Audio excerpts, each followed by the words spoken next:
Hi, everyone, and welcome back. When any dog comes to live with you, it's a learning experience for both you and the dog. And if you're a foster carer, it might seem like you're doing the same thing over and over again, but that couldn't actually be further from the truth.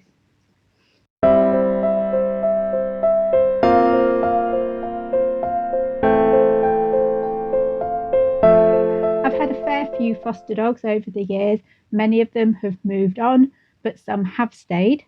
And I thought I'd share them with you as a way of showing you some of the reasons why dogs might need a temporary home. One of my first foster dogs was called Paddy. He was a huge blue and white dog. I've never seen one quite as large as him.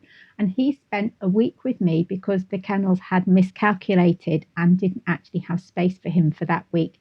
And it's a good job that that space did come up as scheduled because I would have loved to have kept him. He was straight from the kennels, never been in a home before, but he couldn't have put a foot wrong. And he was the perfect first time greyhound. I think his good behaviour overcame his size, and of course, his beautiful colour didn't go against him as well. So that meant it was easy enough to get him a home. I had three dogs who were emergency returns, two of whom came because they were considered more suitable for them to be in a foster rather than back into kennels, and the third came for assessment. The first of these was Bob. He was an elderly chap whose equally elderly owners were no longer able to care for him. He was not really in very great shape. He'd been doing very little walking, and his nails were so overgrown they were digging into the pads. He was very, very overweight, which added up to meaning that the walking was even more difficult for him. However, after he had completed what I referred to as Bob's boot camp, he got a new lease of life and he got a slimmer figure. He was happy to go out for a walk, and he is the first greyhound I've ever had who was able to chase a ball and bring it back, and in fact actually wanted to do that, going off lead in the park to have a run round chasing after his ball. And he went off to a new home as well, despite his advanced age. Next up was Gemma. Rather than being surrendered back to the rescue, she was removed from the home by the rescue because she was in a difficult family situation with young children and a busy home.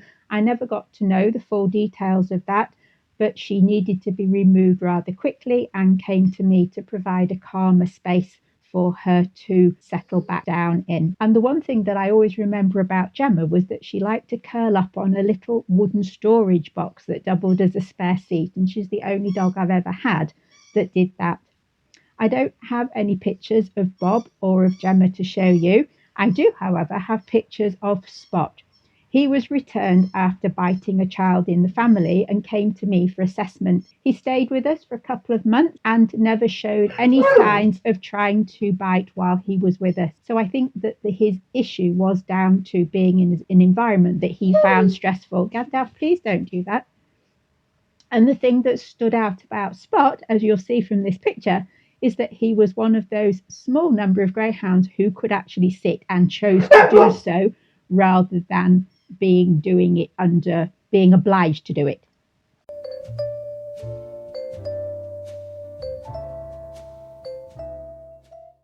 Spot and Gemma both successfully moved on to new homes as well, in quieter environments where they felt more relaxed. Being able to let them go does make space for you to help another greyhound, but of course sometimes one comes along that you either connect with or you feel they're going to struggle to move on to somewhere else after having been with you. My first failure in that respect was Monster, and he was the dog who didn't even have a kennel name. What he did have was a terror of being shut up inside the kennel and was in the most appalling condition as a result of his efforts to get out.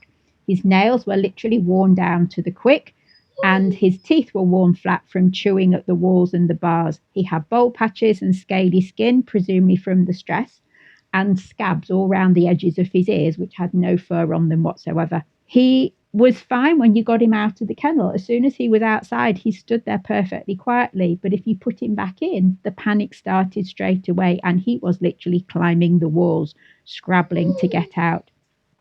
I already had four dogs at the time, But I just could not stand to be there and watch him doing that, tearing himself apart every time I was at the kennel block. And so I took him in as a foster with the intention of getting him into a condition where he could be adopted out.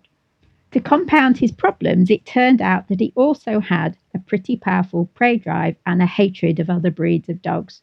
It was about at this point that the rescue started talking about putting him down. And because I felt he was really very misunderstood and that I could offer him a home where he could be safe, I adopted him. He was only 2 at the time, having been rejected from racing at 18 months because he was too slow. I called him Monster, firstly because he was one, and secondly because nothing else seemed to fit later on when I tried to come up with other names for him when I adopted him. It was a couple of years before I felt I could leave him alone in the house behind a closed door or even briefly in the car. And we worked through these things and we did get there. He lived to 13, just shy of 13. So he was with me for 11 years, and that is the longest I've lived with any one greyhound. My more recent fosters, as you know, are Floppy and Jim and Gandalf. Gandalf is a life foster because he had issues that I knew I could not afford to pay for, issues I couldn't help him with. I could give him time, but I knew he was not going to be a cheap dog to own. So therefore, he has stayed with the charity as a life foster. Floppy and Jimmy, however, I adopted because I felt that they were better to stay put than to move on. So they started off as fosters, and then I became a failed foster by adopting them. As a result, we most definitely have a full house now, and fostering any more dogs is off the agenda at the moment. As to what the future may bring, while I'm not sure, I had envisaged I would foster again, that I would take that route going forwards, but now I'm really not too sure. I found it increasingly hard to have other people make decisions about them. In Floppy's case, for example, when they tried to get me to put him in a situation that I knew he couldn't deal with, they tried to set up an adoption by people who had never owned a greyhound before, who didn't really know what a reactive dog was. I knew that this was never going to work, and I could see it could end very badly for him. So I felt I needed to adopt him.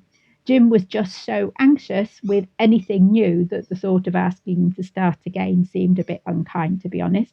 The other thing that has put me off fostering again is with Gandalf, I have to cope with the fallout behaviour wise of decisions that are made for him based on cost rather than on what he needs. And I find that very difficult as well. But that is not what this video is about. My intention was to give you some idea of the circumstances of dogs that might need fostering, places where they might come from, the sort of backgrounds they might have had. And I like to think that in some way I've helped these dogs move on from racing into becoming a pet, help them when they've needed it. And that, of course, is where the reward lies. That's all for today. We'll be back again soon. So bye for now.